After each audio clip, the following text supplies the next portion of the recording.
Stop berpikir lu dikhianati itu karena lu kurang cantik, karena lu kurang ganteng. Enggak. Dia aja yang murahan. Dia yang tidak sanggup menahan nafsunya sendiri. Pernah nggak lu di tengah malam, pas ruangan lagi hening, lu melamun sendiri sambil natap cermin dan bertanya-tanya, kurang gua apa sih dibandingkan selingkuhannya? Kenapa dia pilih orang itu? Padahal gua udah berjuang mati-matian buat dia. Apa gua emang nggak layak buat dicintai secara tulus? Pertanyaan-pertanyaan itu muter 24 jam di kepala lu.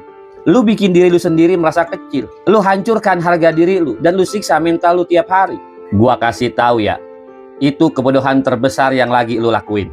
Memikirkan alasan kenapa orang mengkhianati lu, itu kan ibarat lu memegang bara api panas. Tapi kemudian lu berharap tangan dia yang terbakar. Makin keras lu berpikir, tangan lu sendiri yang akan hangus, mental lu sendiri yang akan hancur. Padahal orang yang nyakitin lu di luar sana mungkin lagi tidur nyenyak atau ketawa ketiwi tanpa beban. Nah, di video kali ini gua mau bedah tuntas kenapa pengkhianatan itu 100% cerminan kualitas diri dia, bukan kualitas diri lu. Kita akan lihat persoalan ini dengan 3 pendekatan. Yang pertama pendekatan iceberg, yang kedua pendekatan stoik, dan yang ketiga tuntunan Islam. Duduk yang rileks, jangan lupa seduh kopinya. Ingat tagline kita di channel ini, melihat lebih dalam, menata rumah tangga lebih tenang. Mari kita pakai pilar pertama, teori gunung es atau iceberg. Kenapa sih pas dikhianati, reaksi pertama otak kita adalah menyalahkan diri sendiri? Ketika lu dikhianati, peta realita di kepala lu itu kan terbakar habis dalam semalam. Otak lu kaget luar biasa. Nah, ketika otak lu itu kaget, dia bingung, mencari alasan. Bawah sadar lu kemudian mengambil jalur pintas yang salah. Wah, ini pasti ada yang salah nih sama diri gua. Makanya dia nyari orang lain. Wah, jangan-jangan gue udah nggak cantik lagi nih, gue udah nggak ganteng lagi nih. Kan begitu tuh.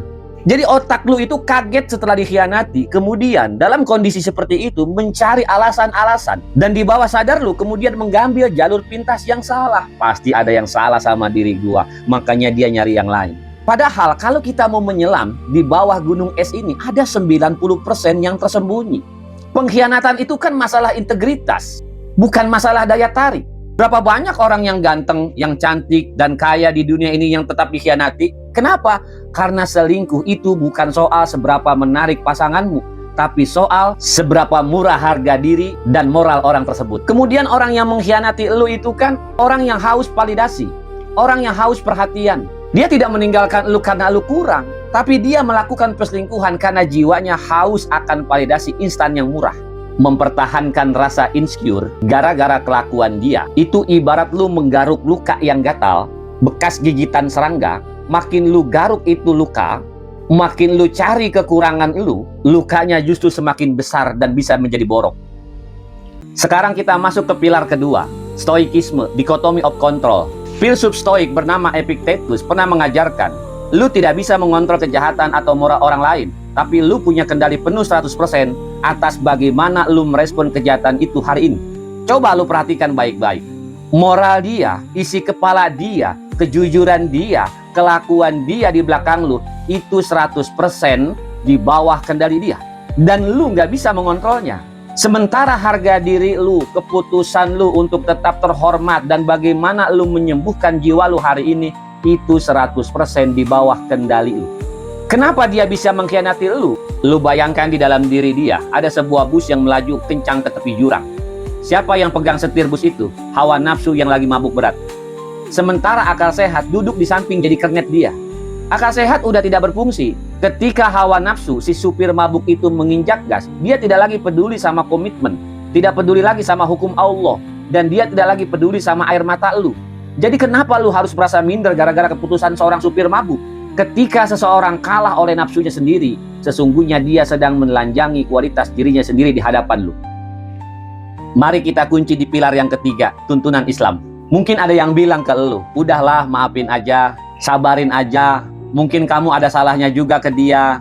Gua tegasin ya, Islam tidak pernah mengajarkan kepada lu untuk menjadi orang yang lugu, yang gampang dibodohi. Baginda Nabi besar Muhammad SAW pernah bersabda, seorang mukmin sejati itu tidak akan mau membiarkan dirinya digigit 2 kali di lubang yang sama. Hadis ini merupakan pondasi harga diri dan kehormatan seorang muslim. Memaafkan itu beda dengan kembali percaya. Lu boleh memaafkan, bahkan kita dianjurkan untuk memaafkan demi kedamaian batin lu. Tetapi menyerahkan hati lu pada orang yang terbukti merusak amanah tanpa taubatan nasuha, itu namanya tindakan konyol. Ketika lu memutuskan untuk membuat batasan tegas, memutus kontak, dan berdiri tegak meninggalkan orang yang mengkhianati lu, tindakan lu dijustifikasi oleh syariat Islam. Lu bukan jahat, lu cuma lagi menjalankan hadis Nabi untuk menjaga kehormatan diri lu. Mulai detik ini, ubah cara pandang lu. Ketika lu dikhianati, Allah subhanahu wa ta'ala tidak sedang merendahkan lu. Allah subhanahu wa ta'ala justru sedang menyelamatkan lu dari orang yang salah. Allah biarkan dia menunjukkan sifat aslinya hari ini, supaya lu tidak menghabiskan sisa hidup lu bersama orang yang kualitas moralnya murah. Pegang 3 kalimat ini sebelum lu tutup video ini. Lu nggak kurang, tapi dia yang nggak cukup. Jangan biarkan masa lalu lu merusak masa depan lu. Kepala dan pikiran lu adalah tempat yang mulia. Jangan jadikan itu sebagai tempat sampah atas kebohongan-kebohongan yang dilakukan dia. Dan berdirilah tegak dengan kepala terangkat. Terima kasih sudah menemani gua hari ini. Mudah-mudahan kita bertemu lagi di video selanjutnya. Gua Hamdi, sampai jumpa di pembahasan tajam berikutnya. Dan ingat selalu tagline kita, melihat lebih dalam, menata rumah tangga lebih tenang. Billahi taufik wal hidayah. Wassalamualaikum warahmatullahi wabarakatuh.